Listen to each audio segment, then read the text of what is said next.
The Seattle Mariners are going to play for the American League Championship after 15 grueling innings innings in game 5. My goodness.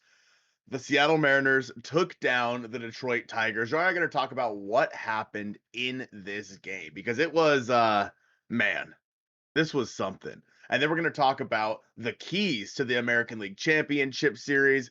We're going to talk about our FanDuel favorites, and then we're going to talk about the American League Championship versus the Toronto Blue Jays. Thank you guys so much for watching episode 238 of the Hit It Here podcast, part of the Bleav Network and presented by FanDuel. And this is the Doug, Blake, Bryce, Taylor, Gorfy, Brian, Mark, Gavin, Gmo, Carter, and Bryce number 2 episode of the podcast, as well as everybody else whose names I missed or forgot at the ballpark last night. It was, as you could tell, my voice is a little bit shot. It was a incredible night. It was a stressful night. I mean, I think I probably needed to go to a hospital at least 4 times. Like, every emotion that I think could have been felt at the ballpark was felt last night. But Joe, I'm just glad the Mariners are moving on. They got it done. They're on the right side of history of what I am labeling as like is this a Mount Rushmore division series of all time? Like without a doubt. And recency bias, Mariners bias aside, even if they had lost, I'd say that this series in general is one of the best division series that I've paid attention to and watched in completion. But yeah, the amount of emotions that were felt at the park last night. I mean, you could just tell the way everyone was hanging on every single pitch and how loud it got in there. And obviously, you were there as someone who was just listening on the radio for the second half of the game, pretty much because, well, it went 15 innings. I was gonna say the end of the game, but I listened for about an hour and a half because the game was so freaking long. I mean, it's the longest winner take all game in baseball history, correct? Or is it just, I think that's what MLB Network was saying, 4 hours and 58 right. minutes or something silly like that. Mm-hmm.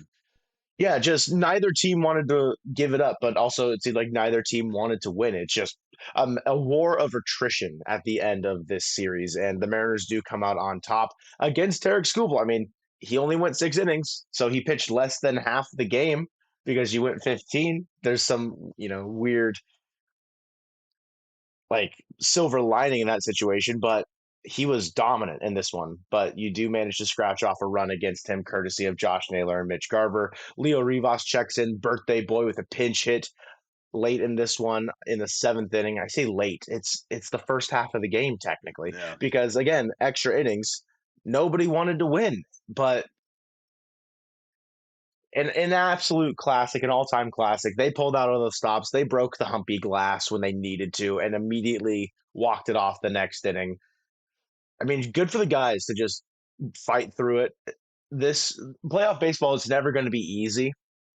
And the Tigers, as much of a favorite the Mariners were in this one going into it, yeah, it did not play out that way. And that's just the way playoff baseball goes, is there's playoff risers in every scenario. And Kerry Carpenter probably had one of the best playoff performances in an entire series, but let alone just game 5. I mean, he had a series worth of offense in just game 5 alone. He was on base 6 times. Like, he was unstoppable. I'm glad we do not have to face him any longer. But what a series, Colton. And you were there for 3 out of the 5 games. I mean, what a time. Yeah, it was, I mean, last night had everything. It was baseball cinema. It truly was baseball cinema, and it sucks. I mean, it doesn't suck now, but had they lost, it would have sucked to have a rooting interest in that game because just as like a baseball fan, you watch that and you're like, "Oh my god, like this is insane." Um, overall, I think that Dan made the right moves last night. Going to Gabe Spire, in my opinion, was the right move. Gabe just did not have it again. Yeah. And man, Gabe threw some of the worst pitches I've ever seen. And I think I said that when he gave up the home run in Detroit, but to Kerry Carpenter, like, I don't know why it was so hard to just walk him. Yeah. Like just hold up 4 fingers. Can we stop? Can we stop? like pitching to this guy who has hurt us all series. He has been the only reason for the Series was Tigers, competitive. really, Yeah. that the series was competitive. Yeah, like the Mariners just could not stop Kerry Carpenter. But in the end, it didn't matter. Leo Rivas, like you mentioned, coming up and hitting a double or a single, whatever it was, down the line to score a run. I mean, that was a move by Dan that I thought was it was a veteran move, truthfully. They pinch hit for Mitch Garver with Dom Canzone, and as soon as the lefty was announced, they pinch hit for Dom Canzone, just burned him right then and there, and put Leo Rivas in, and Leo comes through in the biggest moment of his career.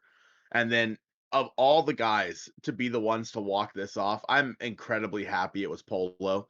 It Mhm. it it, it paid off the bet that he made on himself at the beginning of the year, where he didn't have to come back here. He could have gotten more money elsewhere, but he Yeah. came back here because he had something to prove. And the guys that he was with on the team last year, he wanted to be there for them. So I'm really happy it was Polo in this one. Again, Humpy won his Mhm. first race. I mean, we were sitting up there on the landing, and I said they got to let him win. We have to change the juju.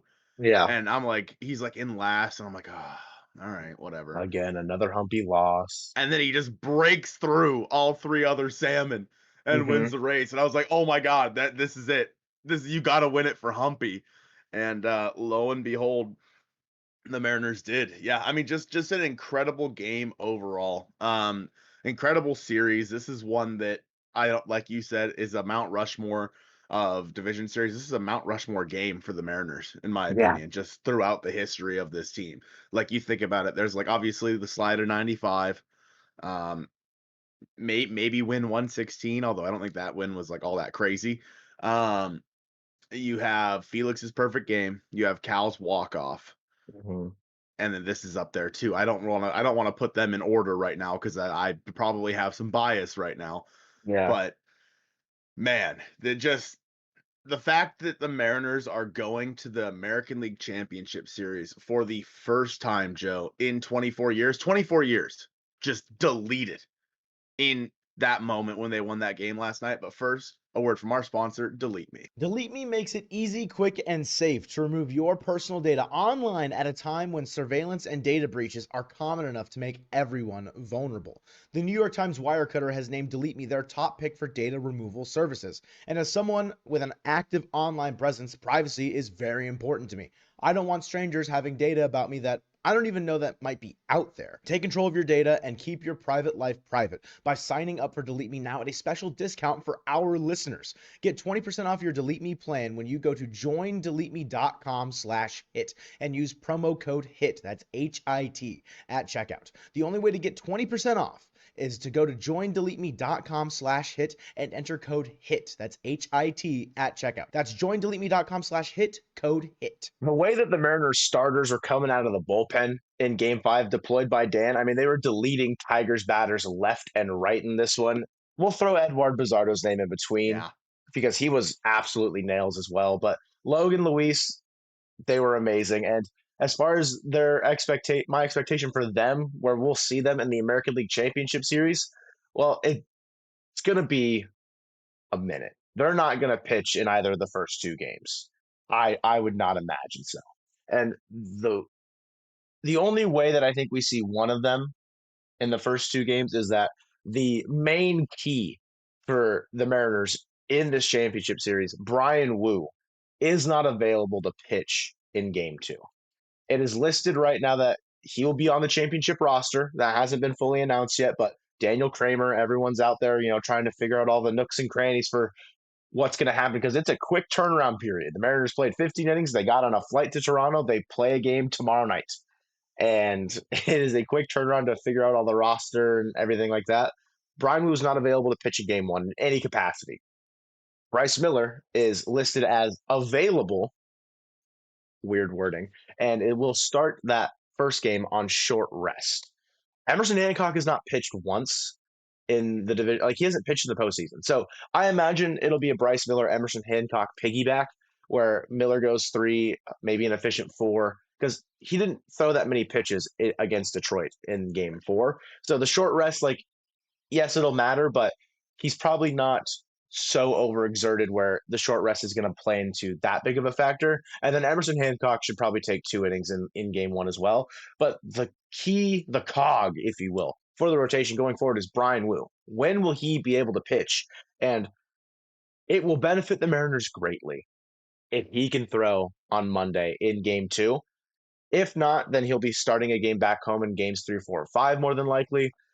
If he's not able to go game 2, I don't know who they pitch in game 2. Like, that might be the It's a bullpen day. It's got well, Colton, we're looking at game 1 as if that's not also a bullpen. Like, we're just starting the Blue Jay series here with 2 bullpen days, theoretically, if Bryan Woo's not able to go. But with the way that the pitching had to extend and overexert themselves, like using all their resources, it feels like the Mariners did in this 5-game series against Detroit, getting Bryan Woo back will be massive. Like, there's not an adjective I think that can quantify how important Bryan Woo will be for the health and the, I guess, just longevity of the Mariners pitching staff for this. Now, we thought that 5-game series was a marathon. You just leveled up to a 7-game series against Toronto. Yeah, you did. I'm more stressed now. Thank you so much. Yeah, I You're think welcome.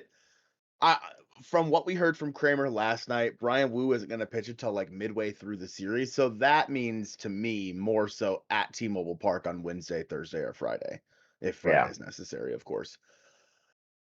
Which, if that's the case, so if you go Bryce on Sunday, Monday, Luis? maybe, like, how many pitches did he end up throwing last night? Like, He threw the least out of any of the starters that went. It's so like like maybe maybe that's like the Luis and Bizardo, like something like that. I don't know. I wish I had an answer. I don't know. Like the fact, like, it was just get to this point and figure it out. We're at that point now and we're trying to figure it out, and no freaking idea. Like, Luis threw 15 pitches. okay, Of so Luis. But he was, but it was also he threw the latest in that game, had to get warm the latest. So, like, you'll have the least amount of recovery time. But throwing 15 pitches, I mean, he threw what, 2 or 3 to get the 1 out Mhm. when he first entered the game. So, yeah, it's probably Luis, but and I think Dan's done a good job as well of having the idea of when the short leash needs to kind of be like, all right, we got to go get this guy right now. And for Luis, depending on how he's pitching, I mean, we saw how well he pitched back in 2022 in Toronto in the wild card series. Maybe this is, the second calling of that instance, and the 15 pitches that he threw last night, getting warm, whatever, it's not going to play as big of a role as maybe we're making it out to be. It's his first relief appearance ever, his first since in 2016, where he was with high A with the Reds. Like, such a long time removed from having a relief appearance. Of course, though, he is a veteran. He's a veteran of the game. He's a guy that probably knows himself best and knows that he could say to Dan, "Hey, I got game 2. Give me the rock. Let the rock go out there, pitch on the mound in Toronto in game 2."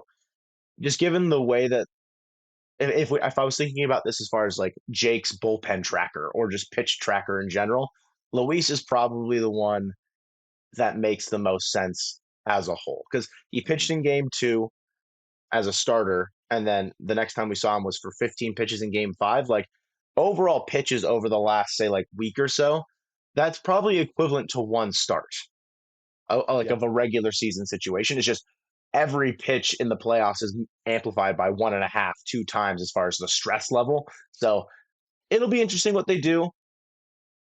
I didn't know about the comments about Woo pitching in this middle or second half of this series, so that completely changes the perspective for me. To be fair, that was tweeted by Kramer last night.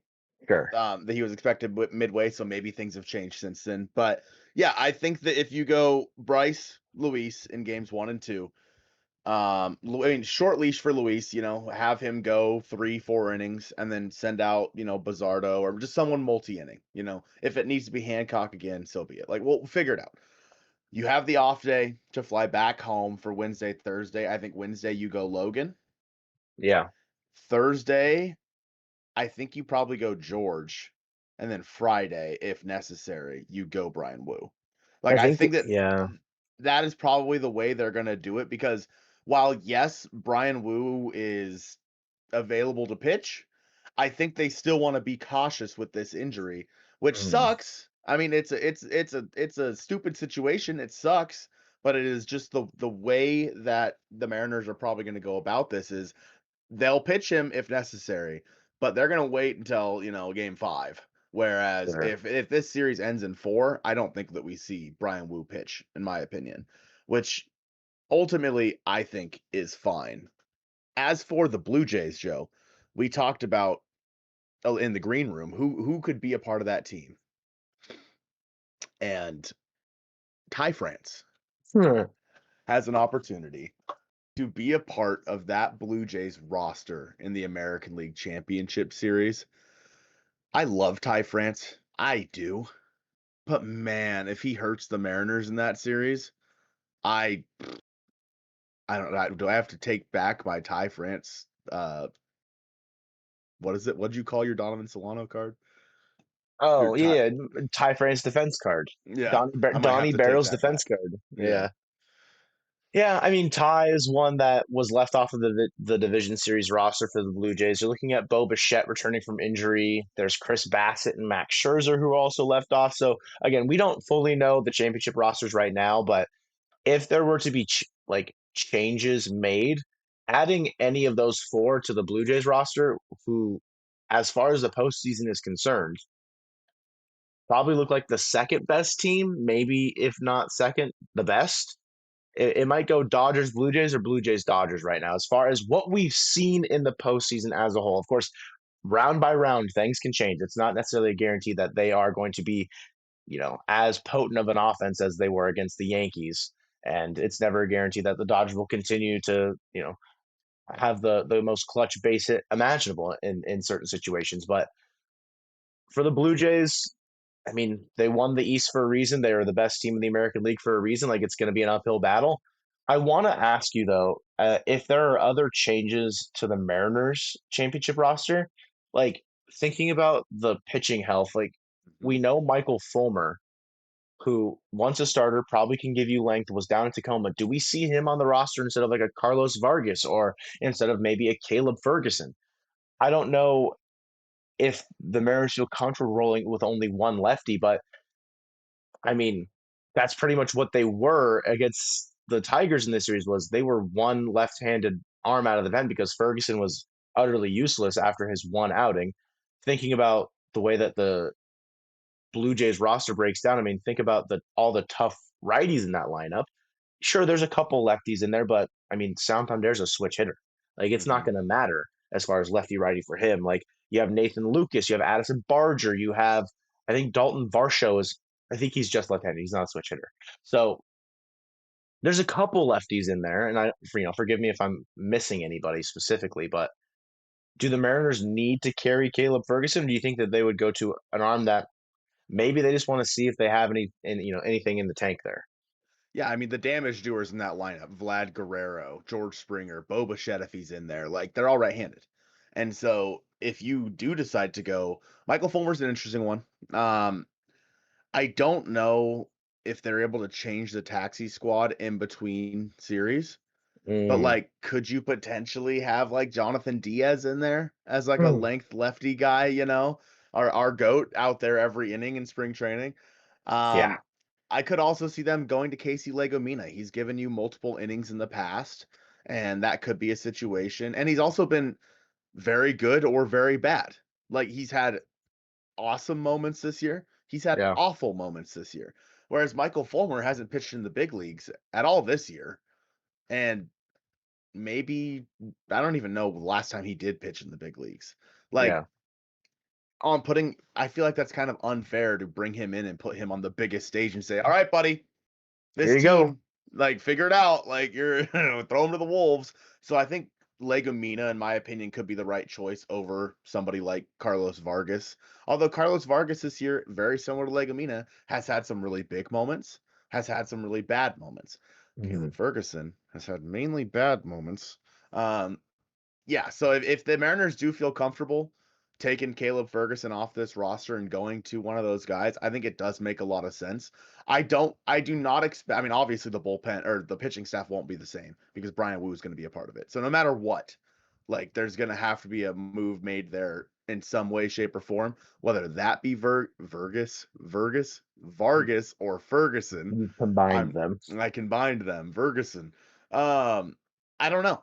And could it be both of them? It could be. Like the Mariners could have Bryan Woo in there for Carlos Vargas and have, Michael Fulmer in there for Caleb Ferguson. It's certainly possible. The fact that they have to make that decision so quickly is asinine. Like it sucks, dude. But that's playoff baseball. I mean, that's just the way things go. If the Mariners could have won this series like they should have in Detroit, they would have had a lot more time to figure this out. But that's just not the way the Mariners do things. Looking at the odds over on FanDuel for our FanDuel favorites in game one, and I think this makes some sense. The Blue Jays are the favorites in this one at minus 158 compared to the Mariners at plus 134. We talked about how it's probably going to be Bryce Miller in game one to start that one. Kevin Gausman is on the other side. Gossman's a fantastic pitcher. Like that's going to be a tough one. I think the Mariners struggled with him earlier this year as well. I'm looking at the over-unders here for total runs scored, and I think I'm taking the over. I am taking the over at 7.5, which I mean, to be fair, at minus 120, that is the favorite, is to be over 7.5. So I don't know how many runs that's going to be for the Mariners, but overall, I think that the over on that 7.5 line is probably one that I would take there. And the Mariners themselves, Joe, I mean, for better or for worse, they are one of the 4 best teams in baseball this year. Yes, sir. They are currently ranked 3rd to win the World Series behind the Dodgers, who are at plus 115. Mein Gott. Wow. They're almost like minus money to win the World Series at this point. The Blue Jays are at plus 320. The Mariners are at plus 340. Okay. So like that is a situation where either of those teams are basically neck and neck for the American League to go to the World Series. And unfortunately, as of right now, under league winners, there is nothing there. But under the ALCS tab, the Mariners are at plus 102 with the Blue Jays at minus 120.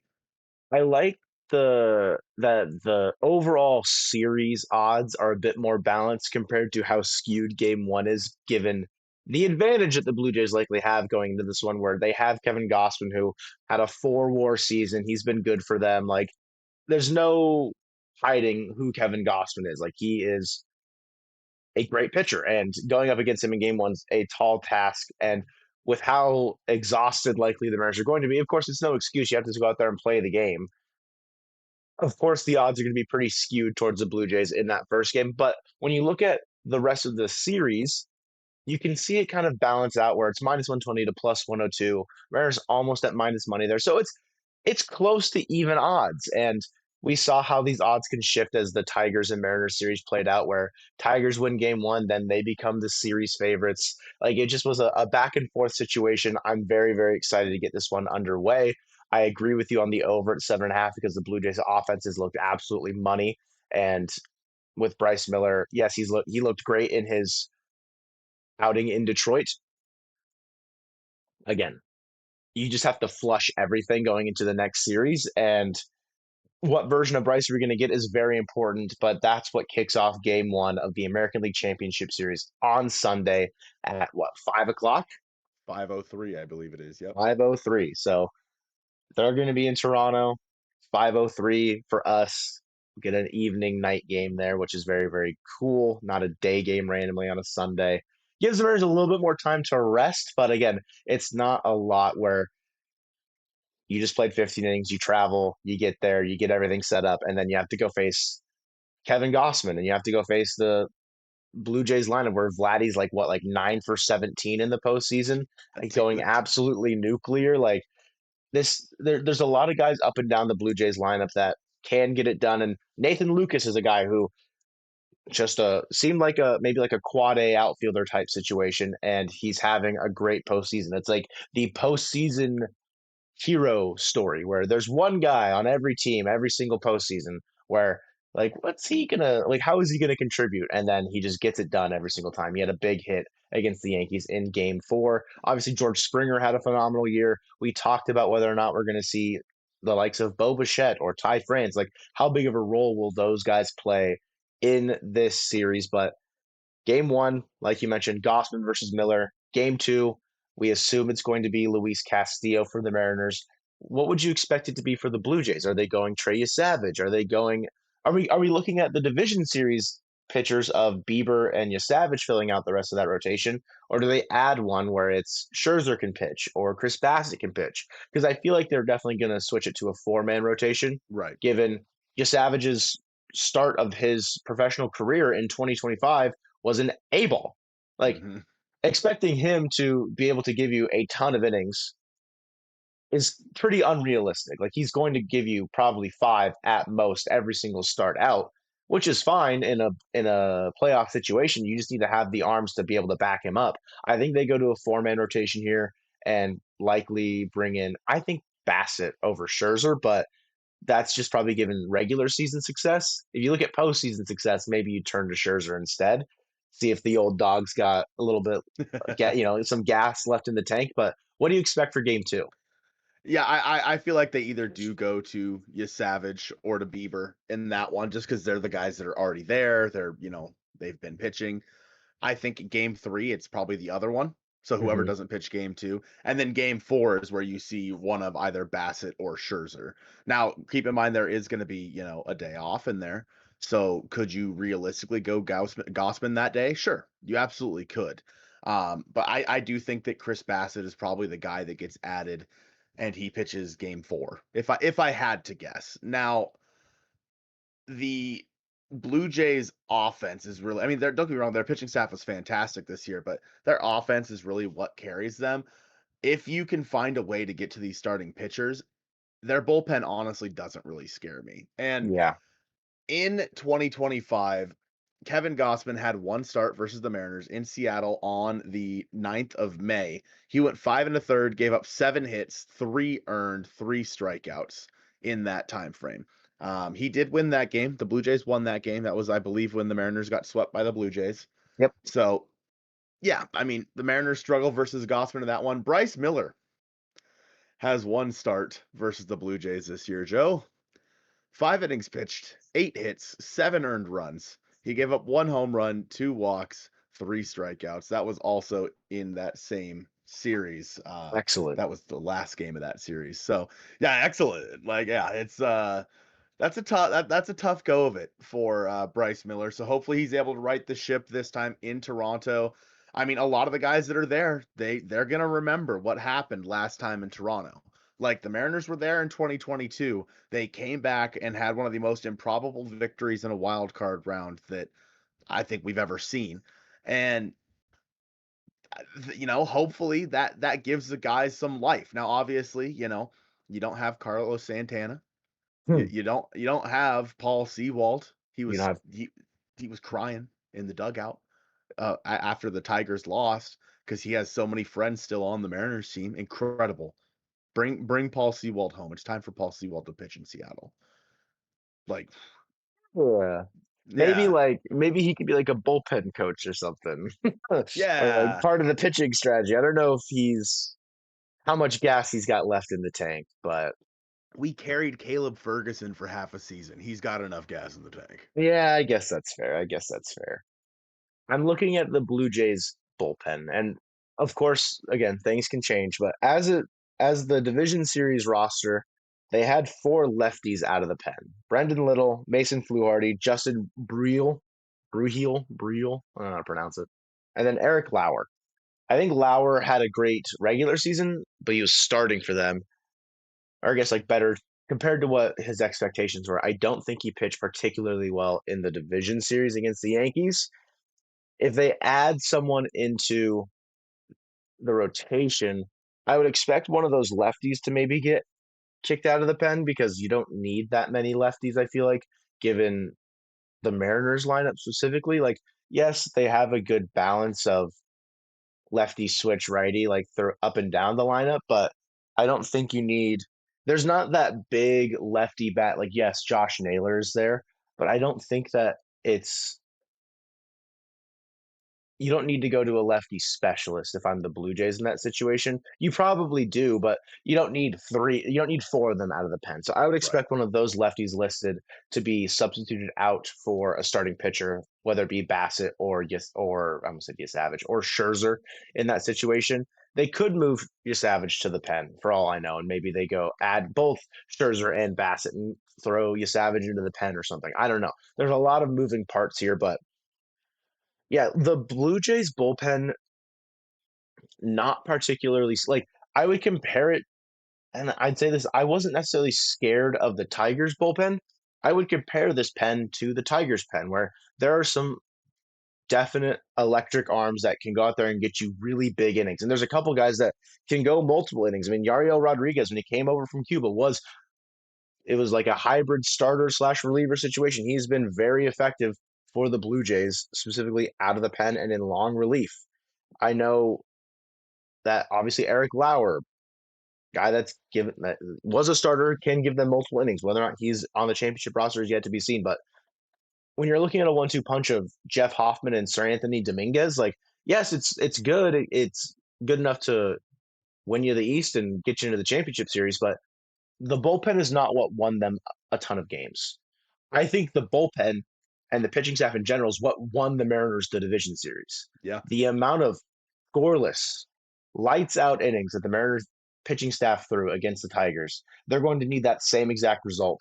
Maybe not same exact, but they're going to need to replicate a similar level of success if they want to have a chance to go to the first World Series in franchise history. 4 wins away from history. That just gave me goosebumps, man. I'm feeling a goosebumps all over again. Listen, T-Mobile Park was rocking last night, and I know for a fact it's going to be even more rocking during the American League Championship Series. It's just a fun time to be a Mariners fan right now, and I hope you guys are enjoying it as much as we are, though hopefully with a lot less anxiety and indigestion than we are. But nonetheless, we appreciate you guys for watching episode 238 of the Hit It Here podcast presented by FanDuel, and go Mariners.